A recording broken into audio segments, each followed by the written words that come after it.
দর্শক, আজকে টিএসসিতে অবাক করা, মন খারাপ করা একটা ঘটনা ঘটেছে। অবশ্য মন খারাপ করা বলছি কেন, কারো জন্য তো মন ভালো করার ঘটনাও। ভিডিও একটা ভাইরাল হয়েছে, ছড়িয়ে পড়েছে সামাজিক যোগাযোগ মাধ্যমে। সেই ভিডিওতেই দেখা যাচ্ছে যে একজন নারীর অবয়ব তৈরি করা হয়েছে, একটা পুতুল তৈরি করা হয়েছে। সেই নারীকে বেশ বড় আকৃতির, একজন নারীর উচ্চতা যেমন হয় তার সাথে বড়ই তৈরি করা হয়েছে। তাকে সুন্দর একটা শাড়ি পরানো হয়েছে, সেই শাড়ি পরিয়ে তাকে একটি রশির সঙ্গে ঝুলিয়ে দেওয়া হয়েছে এবং তারপরে কিছু জনগণ সেখানে গিয়ে সেই নারীর অবয়বে জুতা মারছে, জুতা দিয়ে পেটাচ্ছে, ইচ্ছামতো পেটাচ্ছে এবং একটা পর্যায়ে দেখা গেল যে তার শাড়ি কাপড় টেনে হিঁচড়ে তাকে উলঙ্গ করে দিচ্ছে। এই দৃশ্য দেখার পরে আমার অন্তত বিশ্বাস হয়নি যে এটা বাংলাদেশের দৃশ্য হতে পারে। বাংলাদেশের মানুষ এতটা উগ্র, এতটা অমানবিক, এতটা পশু হতে পারে, এটা আমার বিশ্বাস হয়নি। আমি ব্যক্তিগতভাবে বিশ্বাস করতে চাই এটা উগান্ডার মতো কোনো দেশে হয়তো হয়েছে, যার পেছনে ক্রমা করে এআই ব্যবহার করে রাজু ভাস্কর্যটা বসিয়ে দেওয়া হয়েছে, তাই এটাকে টিএসসি মনে হচ্ছে। কেন হলো এই ঘটনাটা, কেন ঘটলো? নারীকে এর চাইতে নির্মমভাবে অপমান করা, লাঞ্ছিত করা আর কোনোভাবে কি সম্ভব? রক্তমাংসের যে নারীকে প্রতিনিয়ত লাঞ্ছিত হতে হচ্ছে, সেই ঢাকা বিশ্ববিদ্যালয়ে কদিন আগে নারী লাঞ্ছিত হওয়ার ঘটনা আমরা দেখেছি। রক্তমাংসের নারী লাঞ্ছিত হওয়ার পরেও বোধহয় মানুষের বিবেক এতটা জাগ্রত হয় না যখন আপনি একটা নারীর অবয়ব তৈরি করে সেখানে উৎসব করে আনন্দে মহা উল্লাসে তাকে জুতাপিটা করান, তার শাড়ি কাপড় খুলে ফেলেন, তাকে উলঙ্গ করে ফেলেন। এই দৃশ্য বাংলাদেশেরই দৃশ্য, এই দৃশ্য টিএসসিতে হয়েছে এবং আমরা জানি সোহরাওয়ার্দী উদ্যানে আজকে হেফাজতের মহাসমাবেশ হলো। এই মহাসমাবেশে তাদের অন্যতম দাবি ছিল নারী নীতি বাস্তবায়ন করা যাবে না, নারী নীতির বিপক্ষে। সেটা হতেই পারে, কিন্তু আমি এখনও বিশ্বাস করতে চাই না যে হেফাজতের কর্মীরা, হেফাজতের নেতারা যারা ইসলাম চর্চা করে, যারা ইবাদত বন্দেগী করেন, যারা সহমর্মিতা শেখেন ধর্মচর্চা করে, যারা মানুষকে ভালোবাসতে শেখেন, যারা বোঝেন নারীর মর্যাদা ইসলামে রয়েছে, নারীকে ইসলাম মর্যাদা দিয়েছে, সেই মানুষগুলো এই কাজ কি করতে পারে? সেই মানুষগুলোর এই কাজ কি করার কথা, উচিত?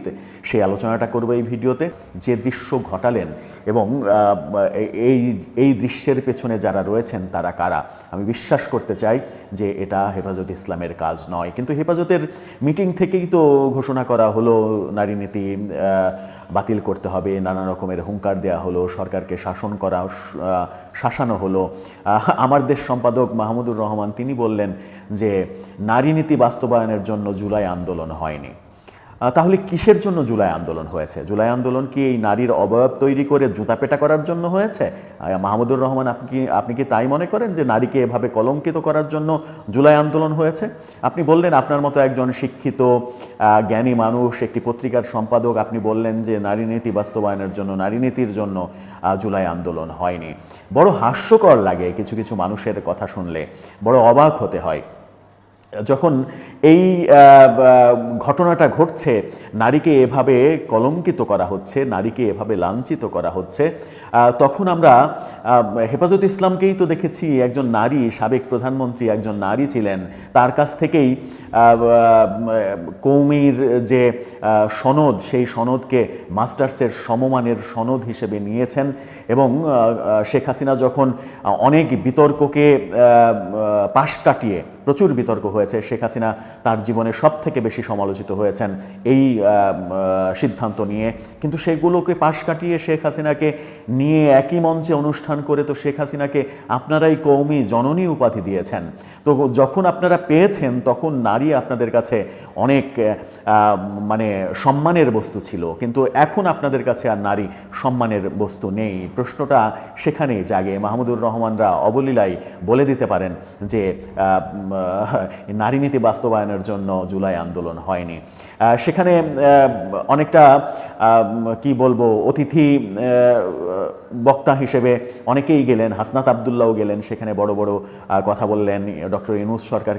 ডক্টর ইউনূসকে সরাসরি থ্রেট দিলেন, মনে রাখবেন আমরা আপনাকে ক্ষমতায় বসিয়েছি, অন্য কেউ নয়, এরকম বলে তিনিও নারী নীতির বিরুদ্ধে অবস্থান করলেন। করলেন। হাসনাত আবদুল্লাহ যদি নারী নীতির বিরুদ্ধে অবস্থান করেন, তাহলে তার দলের নারী নেতা যারা রয়েছে তারা কি বলবেন? তাদের মন্তব্য খুব জানতে ইচ্ছা করে। তারা কি বলবেন? তারা কি রাজনীতি ছেড়ে দেবেন? নুসরাত, তাবাসসুম, তাসনিম, যারা তারা যে টপ লেভেলের এনসিপির নেতা রয়েছেন, নেত্রী রয়েছেন, তারা কি রাজনীতি ছেড়ে দেবেন, এনসিপি ছেড়ে দেবেন, ছেড়ে দিয়ে অন্য কোনো কাজ করবেন? সেই প্রশ্ন এসে যায়। বিএনপির সমর্থক একজন মানবাধিকার কর্মী, একজন নারী, ফেসবুকে তার একটা লেখায় তিনি বলেছেন যে এই দেশে নেত্রী মানেই বেগম খালেদা জিয়া ভার্সেস শেখ হাসিনা। এটা মানুন বা না মানুন, যে বা যারা নারীদেরকে বিগত কয়েকটা মাস ধরে হেনস্থা অপমান করছেন, আজ যেটা রাজু ভাস্কর্যে করলেন তার খেসারত দিতে হবে। নারী মানেই মা, মাকে উলঙ্গ করার যে নোংরা কালচারটা চালু করলেন তার ফলাফল ভালো হবে না। জুলাই আন্দোলনের অধিকাংশ মামলার আসামিরা গ্রেপ্তারের বাইরে, কেউ কেউ দেশ ত্যাগ করেছে। কোন দালালরা এটা করে দিয়েছে এই সুযোগটা করে দিয়েছে? দেশ আপনাদের হাতে রয়েছে, প্রশাসন আপনারা নিয়ন্ত্রণ করছেন, চারিদিকে বদনাম ছড়াচ্ছেন বিএনপির নামে। বিএনপির আগামীর কাণ্ডারি দেশমাতা বেগম খালেদা জিয়ার পুত্র তারেক জিয়া লন্ডনে, যাকে সবাই আগামীর বাংলাদেশের প্রধানমন্ত্রী বলে ভাবছে। অপরদিকে আওয়ামী লীগ তো পলাতক। দেশটা বর্তমানে যারা নিয়ন্ত্রণ করছে তারা এত নারী বিদ্বেষী কেন? নারীদের প্রতি কেন এ ধরনের বিকৃত আচরণ করছেন? একটা নারীকে বিবস্ত্র করে এইভাবে যে বেইজ্জতি করার নোংরা কালচারটা চালু করেছেন, তাদের কাছে আমরা কতটা নিরাপদ? আমি একজন মানবাধিকার কর্মী হিসেবে এ ধরনের নোংরা বিকৃত রুচির প্রতিবাদকে যেভাবে প্রতিবাদ করা হলো, সেই রুচির প্রতিবাদকে সাধুবাদ জানাতে পারলাম না। অপরাধীর বিচার করবে আইন এবং দেশের বিচার ব্যবস্থা। আমি বা আপনি কে নারীর শাড়ি খুলে ফেলার? ছি ছি ছি, এভাবেই তিনি লিখেছেন। তার নামটা বললাম না, তার ব্যক্তিগত যে নিরাপত্তা, সেই নিরাপত্তা বিঘ্নিত হতে পারে। তার নাম, স্ক্রিনশট কিছুই দেখালাম না, যদিও সেগুলো আমাদের কাছে সংরক্ষিত রয়েছে।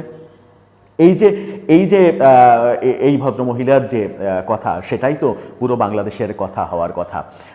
এখন দেখা যাক যে এই কাণ্ড ঘটার পরে, এই ভিডিও ভাইরাল হওয়ার পরে অনেক কিছুই ঘটতে পারে। অনেকে বলছেন ডক্টর ইউনূস সরকারকে বিপদে ফেলার জন্য এই একটি ভিডিও যথেষ্ট। অলরেডি আন্তর্জাতিক গণমাধ্যমে এটা চলে গেছে। বাংলাদেশের গণমাধ্যম এখন পর্যন্ত এটা নিয়ে কোনো ইনভেস্টিগেশন করেনি, ইনভেস্টিগেটিভ রিপোর্ট করেনি, সেটাও দুর্ভাগ্যজনক। তারা চেয়ে দর্শকের মতো দেখছে, কিন্তু আন্তর্জাতিক গণমাধ্যমে এটা চলে যাচ্ছে। ডক্টর ইউনূস সরকারের জন্য খুবই বিব্রতকর পরিস্থিতি তৈরি হবে। এবং সর্বশেষ যেটা হবে সেটা হচ্ছে যে হেফাজত ইসলাম সহ অনেকের যে দাবি নারী নীতি বাতিল করার, সেই দাবিকে পাশ কাটিয়ে এই ঘটনাটা সামনে চলে আসবে।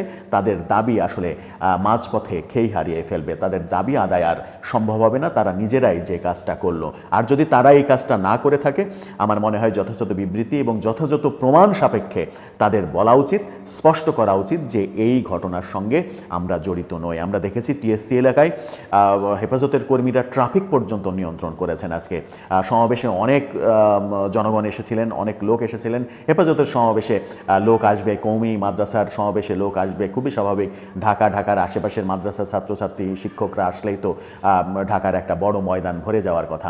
সেই সব কিছুই ঠিক আছে, কিন্তু নারীকে এইভাবে কলঙ্কিত করার যে চিত্রটা আমরা দেখলাম, সেই চিত্রের প্রতিবাদ করার ভাষা আদৌ মানুষের আছে কিনা? রাজনৈতিক দলগুলো এখন কি বলবে? বিএনপির নেত্রী খালেদা জিয়া, যিনি এখনও এই তো ইংল্যান্ডে গেছেন 5 তারিখে, তিনি সুস্থ হয়ে ফিরবেন, যার নেতৃত্বে বিএনপি এখনও চলছে, তারা কি এগুলো সহ্য করে নেবে? অন্যান্য দলগুলো যারা নারীদের নিয়েই রাজনীতি করেন, তারা কি এগুলো সহ্য করে নেবেন? এগুলোর পক্ষে অবস্থান করবেন? ডক্টর ইউনূসই বা কী করবেন, যাকে আমরা চিনি একজন একেবারে পিওর অসাম্প্রদায়িক মানসিকতার মানুষ হিসেবে? প্রশ্নগুলো সামনে এসে যায়, প্রশ্নের সমাধানগুলো সময়ে দেবে। দর্শক, আপনার মতামত জানিয়ে লিখতে পারেন আমাদের কমেন্ট বক্সে।